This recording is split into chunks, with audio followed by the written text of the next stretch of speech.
Hello বন্ধুরা, সকালবেলা ঘুমাচ্ছিলাম। দাদু এত বিরক্ত করছিল ওঠ ওঠ বলে, মানে তারপরে উঠতে হলো। কারণ কি, দাদু ধান চাটতে বলছিল। প্রথমে মুখ টুক মুছে নিলাম, ফ্রেশ হয়ে নিলাম, তারপরে ড্রেস মেস পরে রেডি হয়ে গেছিলাম ধান ঝাড়ার জন্য। চলো কীভাবে ধান ঝাড়ি তোমাদের দেখাচ্ছি। বন্ধুরা, এখন ধান ঝাড়া শুরু হয়েছে, ঠিক আছে। কিছুটা ছেড়েছি।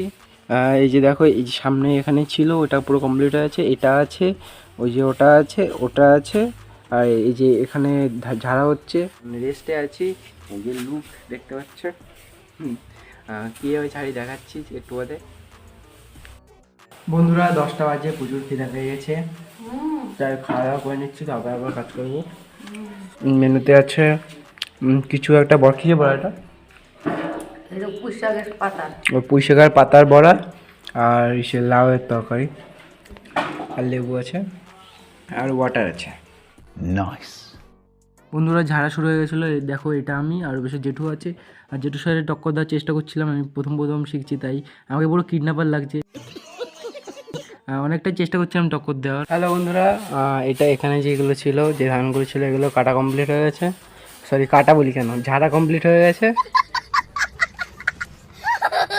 কমপ্লিট হয়েছে। আর এইগুলো আছে, এটা বিকেলে করব, আর এটা পরের দিন সকালে করব। কয় ঘন্টা লেগেছে এখন? কটা বাজে? হ্যাঁ, 4 ঘন্টা মতো লেগে গেছে। আর রোদ্দুর পড়েছে বলে এখন আর কিছু হবে না, বিকেলে হবে। চলো ভাই, দেখো আপনি কি করতে। এই যে মা আছে, জেঠি আছে, কাজ করছে, একদম পুরো পারই লাগছে।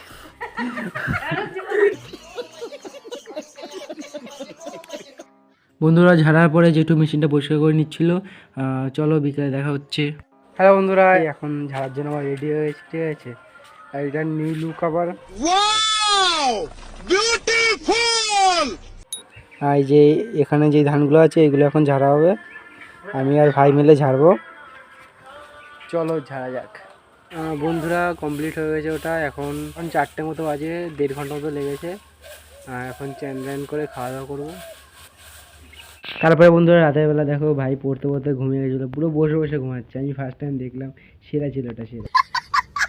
তারপরে বন্ধুরা, রাতের বেলা জেঠি তিলের নাড়ু বানিয়েছিল, ওটা খেয়েছিলাম। খুবই টায়ার্ড হয়েছিলাম, তাই তাড়াতাড়ি ঘুমিয়ে পড়েছিলাম। Bye, good night.